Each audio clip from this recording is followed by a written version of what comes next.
What's up, guys? Welcome to Raw Reviews, where I go over a game with no script. Today we're talking Digimon Links. Let's go. So, the way I'm breaking this review down is into 4 or 5 different parts, just so I can kind of focus my thoughts more precisely, and I don't stumble as much, and I don't go off topic as much.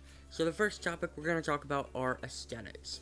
Aesthetics are important to any game, although not pertinent. Just because a game doesn't have great aesthetics doesn't mean it can't be a great game. However, it does help. So, what do I think about Digimon Links aesthetics? Honestly, fucking incredible for a mobile game. The 3D models look insanely good. The music's really nice. The overworld looks good. The battle animations are beautiful. There's not really a lot wrong, I can say, aesthetically speaking. The only downside I see with the game is, while the music is beautifully composed, it does have a short track time, which leads to it looping a lot, and you won't really notice it unless you sit on the same screen for a prolonged period of time, which you most likely won't, seeing as how it's a fast-paced mobile game. But if you're like me, and you like to sit and watch your farm fill up, then you will hear the same music over and over again. Although, it does do a very good job of setting a mood and not really standing out too much, so it's not really noticeable unless you're focusing insanely hard on it for some reason. But aside from that, aesthetically speaking, the game is beautiful. Yeah, so let's move on. The next topic we have is gameplay. Gameplay is far more important than aesthetics, and it's really the pivotal hinge of any game. It's the make or break of a game. So what do I think about Digimon Links gameplay? Well, while being simplistic and, in all honesty, rudimentary, it's very fun, and it's very engaging with the player, I would have to say. The gameplay focuses around a basic 3v3 combat system, turn-based. It's kind of like a weird mesh of Final Fantasy and Pokemon, if you can imagine that. The attacks have a type weakness resistance system like in Pokemon, and you choose attacks for each of your Digimon to use. But like in Final Fantasy, it's 3 of your Digimon versus 3 opposing Digimon, and the turns are based off speed. So, your first Digimon may go first, and then 2 opponents, and then your 2, and then the last opponent, based off whose speed is higher. Now, other factors do play into this, but that's more complicated game mechanics, which you will learn about as you play the game. Overall, I'd say the gameplay aspect is very fun, and it's fun to try and learn the type matchup system, because unlike most other turn-based combat games, they did not just copy and paste the weakness resistance chart from Pokemon onto this game. The weakness resistance chart actually harkens back more so to the anime and the card game, and is a lot less intuitive than the Pokemon weakness resistance chart. So you'll probably want to brush up on it, maybe go online and look at a chart. But there is a mechanic in the game which allows you to basically add resistances to your Digimon. So even if you know the natural resistances, sometimes the opponent's Digimon may have a hidden resistance or an extra resistance. Although you're never caught off guard, because the game will always tell you what your attack is going to do to the opponent, whether it be super effective, weak, or neutral damage. So you never have to do any guesswork, which I guess is fair, because when your opponent could be resistant to anything you just don't know, it would be kind of unfair to have you play Russian roulette with your moves and see which ones do jack shit and which ones actually connect. Now, as far as gameplay goes, I do have to give a slight nitpick to the tutorial. While I think the tutorial mascot is Super Bay and Rule 34 bait, the tutorial is kind of hands-on. It's very walkthrough-y. Like, I'm talking Navi levels of, do this is how you do this. It can take quite some time, and it can get kind of annoying, not enough to throw you out of the game or not let you emerge through the game, because through the tutorial, they do give you some pretty cool stuff. You get your starter Digimon, you get your first Digivolution, you get all this cool stuff, so it does keep you fed it along, and honestly, it does tell you some things that aren't intuitive, and if it wouldn't have told me in the tutorial, may have taken me a couple of hours to figure out, as opposed to knowing right away, which can be pertinent to your gameplay experience. So, while the tutorial can be tedious, I'd like to say, the gameplay overall is very fun and engaging, and honestly, for a mobile game, that's really all you can ask for. So let's move on to mechanics. Now, mechanics is a bit of a difficult topic because it's a mobile game, so most of the mechanics require a time-based system.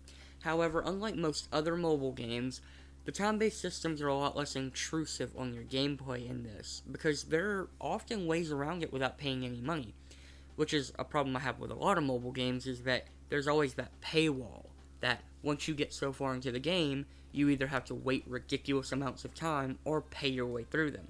I'm glad to say that this game doesn't have any of that, and the paywall, quote-unquote, that you think you hit is easily circumvented by mechanics found in the game and openly advertised by the developers. So what do I mean? Well, the game runs off a stamina system. Stamina, like in other mobile games, works like you can only do so much at one time. However, the stamina recovers way faster than most other mobile games I've played before. See Dragon City. Jesus fucking Christ, I would have died of old age before I got to play that game again. The stamina regrows 1 every 3 minutes. You start off with your stamina bar at 40, I think it starts at 40 or 30, but you can upgrade your stamina by paying, in-game currency, which the game throws at you in fucking droves, so you'll never worry about running out. So, each quest you go on costs stamina. And as you use your stamina, you won't be able to go on quest if you don't have enough stamina to go on the quest. So, what do? Do you have to wait there for 15 to 45 minutes while your stamina refills? Well, no. What you can do, and I will cover this in the next topic, is go on the co-op mode. Now, co-op in the game is basically, you go to a signpost, and this is going to sound really weird, but once you play the game, you'll understand. You go to a signpost, you click on it, and you see all the missions that people are offering through co-op. And you just click the mission, and if there's room in that mission, you can join for free, with no stamina. Now, while this way does circumvent stamina, the leader of the mission, or quest, has to pay stamina. So if you want to start your own co-op mission, you pay stamina, like you're going on a regular mission, except at the select screen, you hit co-op instead of single. Now, I know you're asking, why would I do that? If I have stamina to go on the mission myself, why would I do co-op? Well, if you do co-op missions, not only do the 2 participants who didn't start the mission not have to pay the stamina fee, but you also get enhanced bonuses at the end. You'll get better items. You'll actually get 2 bonus items at the end of every co-op mission. Also, the first 50 co-op missions you complete, they give you Digistones, which are another type of currency in the game, which are slightly more rare than the clusters. So, the co-op mechanic's very well done. It's very... It circumvents the waiting problem. The fact that if it wasn't in there, it would be very boring, because you have to wait for your stamina refill, and you wouldn't really be able to do anything. So, that mechanic alone saves this game from being a very mediocre mobile game. So, what else does it have? Well, of course, being a Digimon game, you have Digimon. So, you can collect Digimon through captures, which are basically taking Digistones, paying either 20 Digistones for one single capture, or 10 or 200 Digistones for 10 at a time. And if you do the 10 at a time, you have a better chance of getting a rare, mega, whatever. You get your Digimon, and you can Digivolve them slowly by using plugins that you will earn from doing quests. The plugins get the cost to Digivolve, as in the cost of plugins, how many plugins you need and what type, gets steeper and steeper as you climb through the ranks, rookie, champion, ultimate, mega. However, it doesn't feel impossible, and that's what I want to touch on next.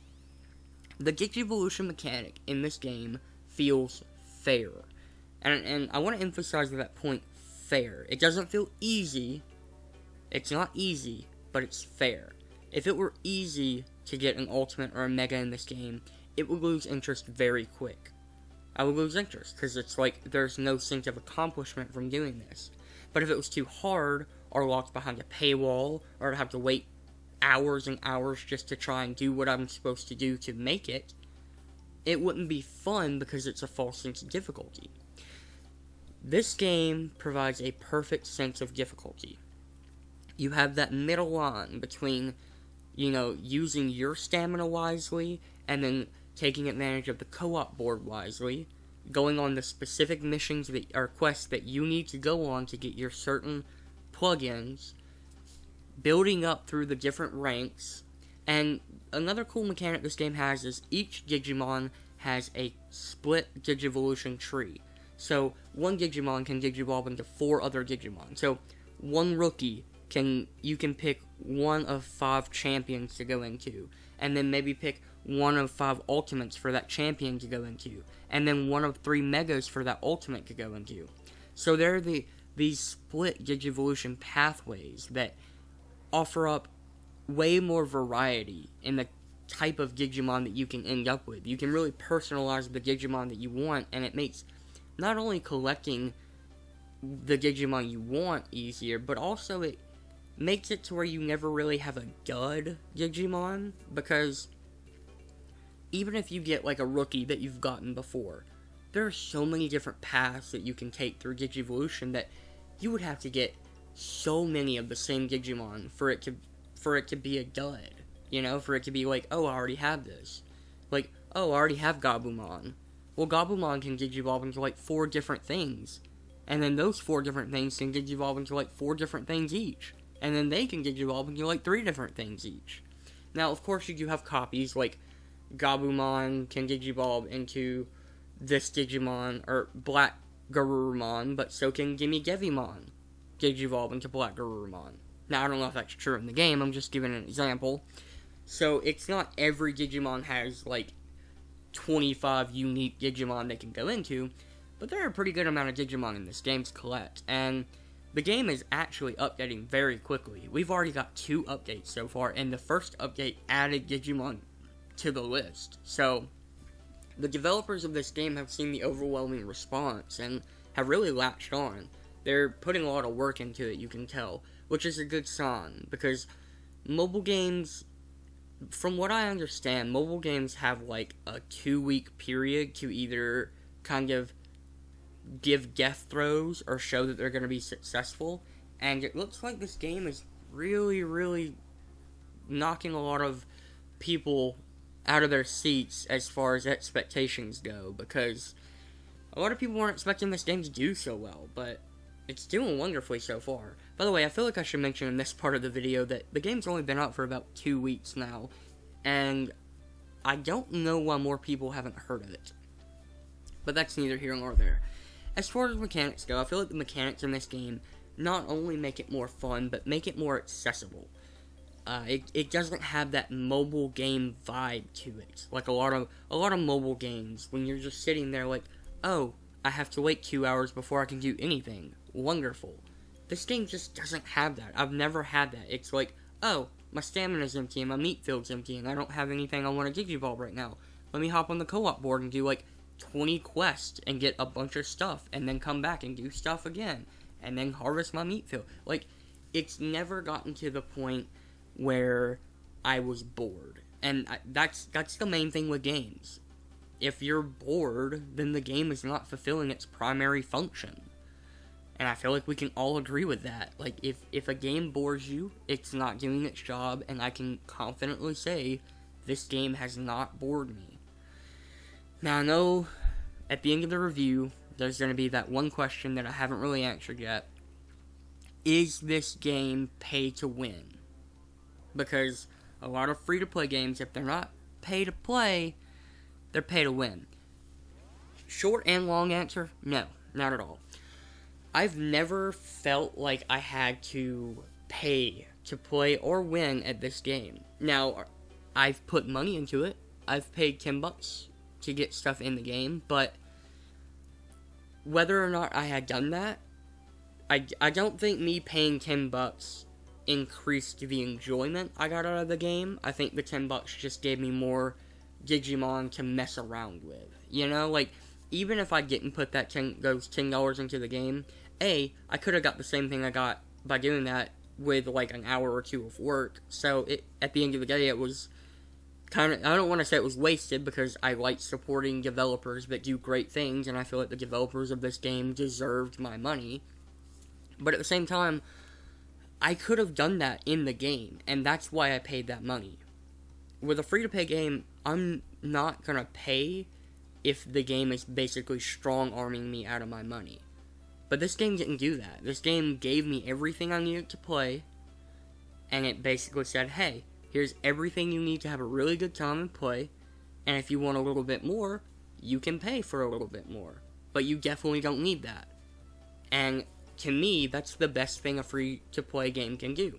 That's the way that I'm gonna pay for stuff, is if you're like, you offer everything I need. Because when a game starts to make the game unenjoyable, so you'll pay more, it becomes pay-to-play. I don't care what you say. I don't care if technically it's playable. Like, at that point, it's just not. And this game does a great job with that. Now, I'm not going to rate this game. I'm not going to give it a number rating, because I think that's honestly fucking retarded. But, I am going to highly recommend you try this game out. Free to play, there's no reason not to. If you have enough space on your phone, which, again, it's kind of a big file. I think it's like almost a gigabyte, but that's because the game is huge and there's a lot going on in it. If you have the space on your mobile device, I highly recommend you get this game. It costs nothing. Worst case scenario, you don't like it, you delete it off your phone. End of story. I can't recommend it enough. Anyway, guys, this has been my first raw review. Tell me what you like, or tell me if you like it. If you think I should use a script, tell me. I just think I sound unnatural reading off a script, honestly. And this just seems like a more natural way for me to delve into what I want to talk about. So, thanks for watching, guys. Expect more content on the channel, and I will talk to you later.